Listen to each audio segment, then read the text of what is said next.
Good morning. प्रिस्कार classes Sardar sir के YouTube channel में आप सभी का स्वागत है। आज है 13 अगस्त। तो 13 अगस्त के जितने भी करंट अफेयर के क्वेश्चन बनते हैं वो अपन इस वीडियो में डिस्कस करेंगे। और ये वीडियो आप अंत तक देखना, और अंत में मैं आपको एक क्वेश्चन भी पूछूंगा, तो आप उसका आंसर मुझे कमेंट बॉक्स में ज़रूर देना।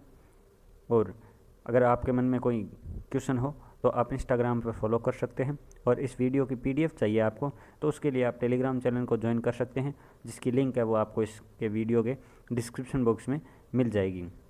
तो चलिए आज हम स्टार्ट करते हैं 13 अगस्त का करंट अफेयर। अगर आप इस चैनल पर नए हो तो चैनल को सब्सक्राइब कर देना, और वीडियो पसंद आए तो लाइक कर देना। अंतरिक्ष एजेंसी नासा के द्वारा अंतरिक्ष में भारहीन जांचने के लिए क्या भेजा गया है? तो ये क्या भेजा गया है? तो ये ब्लोब एलियन भेजा गया है। क्या भेजा गया है? ब्लोब एलियन है, वो भेजा गया है। ये नए पक्षी है, नए ये कोई मछली है, और नए ये कोई निर्जीव चीज़ है। ये एक कोशिकीय जीव है जो अंतरिक्ष में नासा के द्वारा भेजा जाएगा। और नासा कहाँ की है? तो ये अमेरिका की एजेंसी है, और ये भारहीनता को जांचने के लिए है, वो भेजा जाएगा। आपने देखा होगा। और नासा, तो नासा की फुल फॉर्म क्या है? तो national aeronautics and space administrations. क्या है? National aeronautics and space administrations. जिसकी स्थापना कब हुई थी? तो जिसकी स्थापना हुई थी 29 जुलाई 1958 को। 29 जुलाई 1958 को। हेडक्वार्टर है वाशिंगटन डीसी। कहाँ पे है? Washington DC. तो ये अपन नेक्स्ट क्वेश्चन पे चर्चा करते हैं।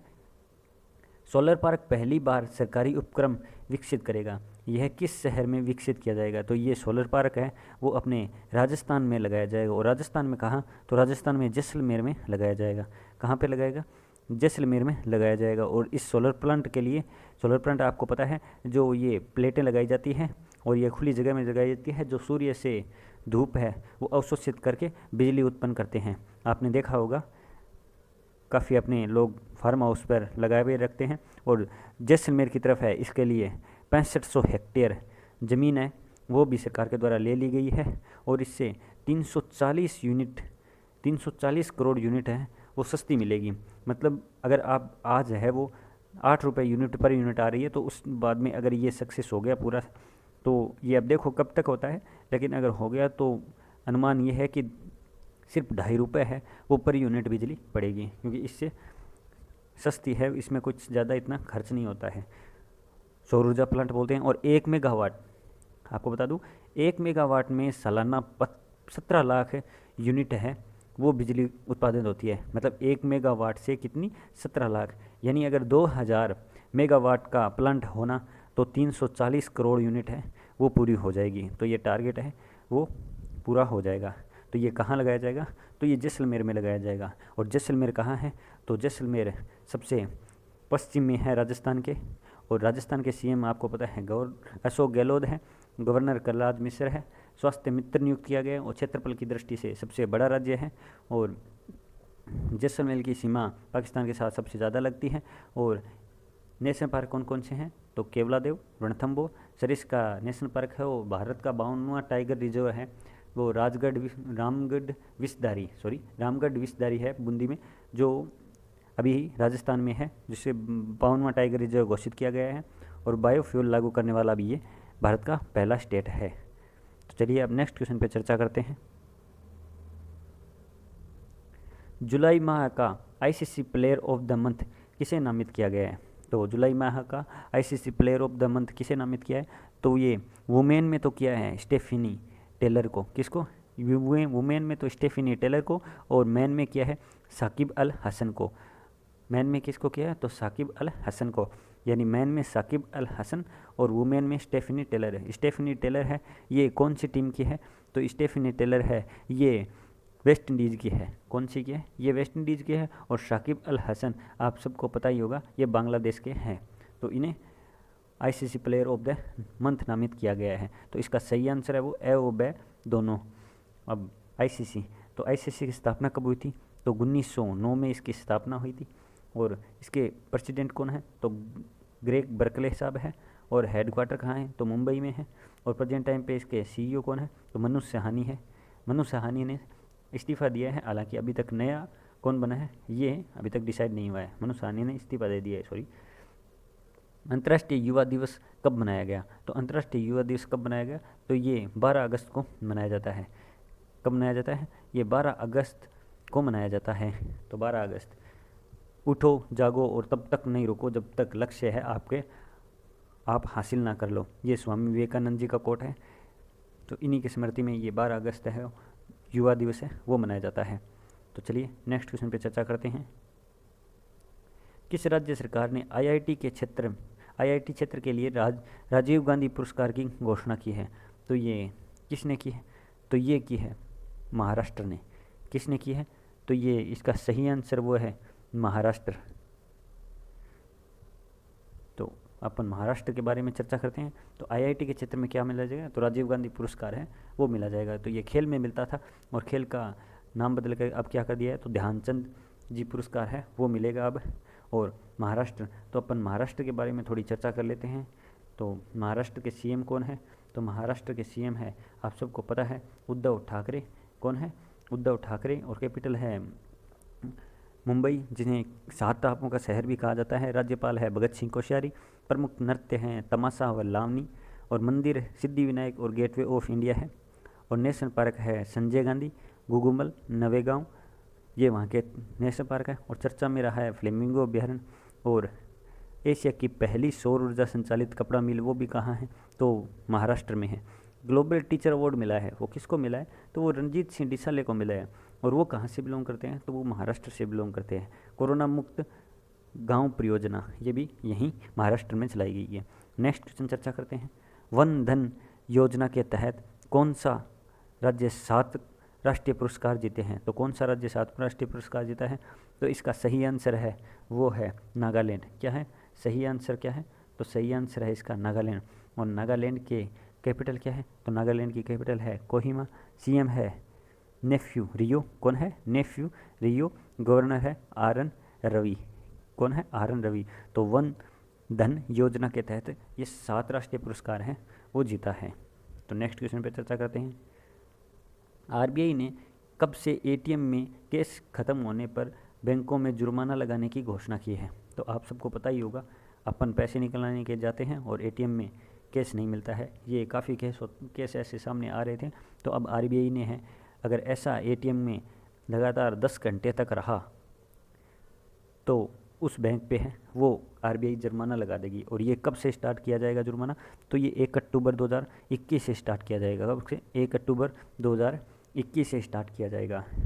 और आपको पता भी है एटीएम है वो खुद के बैंक के ही होते हैं। हालांकि इटाची है उसका खुद का बैंक नहीं है, लेकिन वो एसबीआई या फिर एचडीएफसी जिस बैंक के अंडर में लगता है, अब अगर उसमें केस ख़त्म हो गया है तो उस बैंक की जिम्मेदारी होगी और उस पर है वो जुर्माना लगाया जाएगा। किसके द्वारा? आरबीआई के द्वारा। और आरबीआई की स्थापना कब हुई थी? तो 1 अप्रैल 1935 को हुई थी। और इसके प्रेजेंट टाइम पे गवर्नर कौन है? तो वो शक्तिकांत दास है। और कौन से गवर्नर है? तो वो 25वें नंबर के गवर्नर है। और इसका हेडक्वार्टर कहाँ है? तो मुंबई में इसका हेडक्वार्टर है। नेक्स्ट क्वेश्चन देखते हैं। किस राज्य ने नासकॉम के एक्सपीरियंस एआई समिट में एआई गेम वेंजर अवार्ड जीता है? तो ये किसने जीता है? तो ये तेलंगाना ने जीता है। किसने? तेलंगाना ने जीता है। इसका सही आंसर वो है तेलंगाना। तो अपन तेलंगाना के बारे में थोड़ा डिस्कस कर लेते हैं। तेलंगाना के कैपिटल कौन सी है? तो तेलंगाना की कैपिटल है हैदराबाद, जो मूसी नदी के किनारे बसा हुआ है। सीएम है के चंद्रशेखर राव। गवर्नर है डॉक्टर तमिलसाई सौंदरराजन। प्रमुख त्यौहार है कानुमा। नेशनल पार्क कौन कौन से है? तो कासु ब्रह्मानंद रेड्डी मृगवाड़ी नेशनल पार्क है। Creative city award of gastronomy award किसे मिला है? तो वो तेलंगाना को मिला है। किसके द्वारा? तो यूनेस्को के द्वारा। नेक्स्ट क्वेश्चन पे चर्चा करते हैं। किस केंद्र शासित प्रदेश ने भारतीय नागरिकों के लिए इनर लाइन परमिट को ख़त्म कर दिया है? तो ये इनर लाइन परमिट को किसने ख़त्म कर दिया है? तो ये लद्दाख में ख़त्म कर दिया है। हाँ, लद्दाख में ख़त्म कर दिया है। इसके तहत क्या होता था कि अगर आप कहीं पे घूमने जाते हैं तो वो पहले वहाँ की सरकार से अनुमति लेनी पड़ती है। आपको लिखित अनुमति लेकर वो जाना पड़ता है। और वो लिखित अनुमति के तहत ही वहाँ आपको 7 दिन रहने की अनुमति दी जाती है। कितने दिन? 7 दिन रहने की अनुमति दी जाती है। और जिनमें अब बढ़ाकर कितने कर दी है? तो अब 15 दिन कर दी गई है। लेकिन लद्दाख में तो वो ख़त्म ही कर दिया है। तो ये इनर लाइन परमिट है वो 4 राज्यों में लागू है, और वो कौन कौन से हैं? तो अरुणाचल प्रदेश, नागालैंड, मणिपुर और मिजोरम। अरुणाचल प्रदेश, नागालैंड, मणिपुर, मिजोरम में हेमिस नेशनल पार्क है। और उपराज्यपाल कौन है? लद्दाख के उपराज्यपाल कौन है? तो वो आर.के. माथुर है। कौन है? आर.के. माथुर। संयुक्त राष्ट्र द्वारा किस वर्ष को शांति और विश्वास का अंतर्राष्ट्रीय वर्ष घोषित किया गया है? तो ये किसको किया है? तो ये 2021 को किया गया है। किस वर्ष को? 2021 को। तो संयुक्त राष्ट्र संघ, तो संयुक्त राष्ट्र संघ आपको हमने कल भी इस पर चर्चा की थी, और इसकी स्थापना कब हुई है? तो 24 सितंबर 1945 को हुई है, और इसमें 6 सदस्य है वो है, और इसके डायरेक्टर जनरल है एंटोनियो गुटरेस। कौन है? एंटोनियो गुटरेस है। और मेंबर को टोटल देश कितने हैं उसमें? 193 है। कितने हैं? 193 है। तो चलिए नेक्स्ट क्वेश्चन पे चर्चा करते हैं। आउट ऑफ पॉकेट ट्रीटमेंट योजना को किस राज्य में लॉन्च किया है? तो ये किस राज्य में लॉन्च किया है? तो इसका सही आंसर है वो है मेघालय में। कहाँ लॉन्च किया है? तो मेघालय में लॉन्च किया है। तो आउट ऑफ पॉकेट ट्रीटमेंट मतलब पॉकेट से बाहर।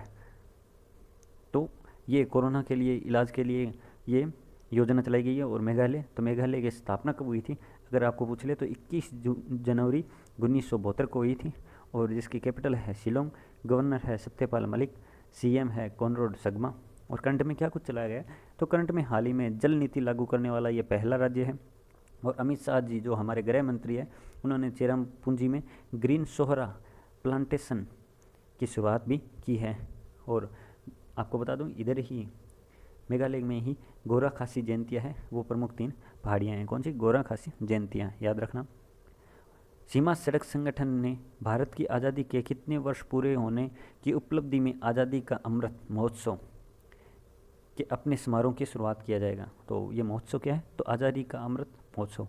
तो आप सबको पता है 15 अगस्त को अपना स्वतंत्रता दिवस मनाया जाता है, और जिसकी इस बार 75वीं वर्षगांठ है। कौन सी है? 75वीं वर्षगांठ है। तो इसी के तहत है इनके द्वारा क्या क्या किया जाएगा? तो इनके द्वारा जो 75 सबसे बड़े ऊंचे दर्रे हैं वहाँ अपना तिरंगा है वो फहराया जाएगा, राष्ट्रीय ध्वज फहराया जाएगा। और इसी के तहत 75 चिकित्सा शिविर भी लगाए जाएंगे, और 75 स्थानों पर पौधारोपण भी किया जाएगा। यानी 75वीं वर्षगांठ है, तो ये 75 वर्ड को ही टारगेट लेकर, 75 संख्या को ही टारगेट लेकर चल रहे हैं। तो आज़ादी का अमृत महोत्सव ये चलाया जाएगा। किसके द्वारा? तो सीमा सड़क संगठन के द्वारा। नेक्स्ट क्वेश्चन, विश्व युवा विकास सूचकांक में भारत किस स्थान पर रहा है? तो ये अपना भारत है वो 122वें स्थान पर रहा है। कौन से स्थान पर? 122वें स्थान पर रहा है। और इसमें टोटल देश कितने हैं? तो ये 181 देश है। ये रिपोर्ट कैसे तैयार की जाती है? तो इसमें ये की जाती है कि जो युवा है वो 17 से लेकर 29 साल के बीच में जो युवा है उनको सही उचित व्यवस्था मिल रही है, ये वो व्यवसाय की तरफ अग्रसर हो रहे हैं या उनका सही विकास हो रहा है क्या, उस अकॉर्डिंग किया जाता है। तो इसमें अपना भारत है वो काफ़ी पिछड़ा हुआ है। तो 181 में 122वें स्थान पर रहा है। और पहले स्थान पर कौन सा रहा है? तो वो सिंगापुर रहा है। कौन सा? सिंगापुर रहा है। बाद में स्लोवेनिया और नॉर्वे है। तो चलिए नेक्स्ट क्वेश्चन पे चर्चा करते हैं। ल्हासा गोगर हवाई अड्डा जो हाल ही में चर्चा में रहा, तो ये किस देश में स्थित है? तो ये किस देश में स्थित है? तो ये चाइना में स्थित है। कहाँ? चाइना में स्थित है। आप सबको पता है ये ल्हासा, तो ये ल्हासा तिब्बत के पास में पड़ता है और चाइना है। ये जो भी भारत के जितने भी पास में क्षेत्र लगते हैं वहाँ पे अपना परिवहन है वो धाक जमा रहा है, पक्का कर रहा है। अब पता नहीं ये ड्रैगन क्या चाह रहा है, लेकिन ये है कि अपनी सुरक्षा है वो पक्की करते हुए भारत के चारों ओर है ये अपने पंख है वो फैला रहा है। जम्मू कश्मीर में भी सीपैक कॉरिडोर है, और नीचे दक्षिण में देखा जाए तो हम्बनटोटा है जो श्रीलंका है, उनको भी इसने 99 साल तक के लिए लीज पर ले लिया है। तो ये चारों दिशाओं में अपना है वो ध्वजा है वो फहराना चाह रहा है भारत के चारों ओर। तो देश का सबसे बड़ा ई कचरा उत्पादक ये पहला शहर है, और चाइना से ही आपको पता है ये कोरोना वायरस है जन्म लिया है। हालांकि अभी और चाइना का ही टिकटॉक है वो सबसे ज़्यादा डाउनलोड होने वाला बना है, और हालांकि अभी भारत और चाइना के बीच में व्यापार है वो 62% है, वो घटा भी है। नेक्स्ट क्वेश्चन देखते हैं।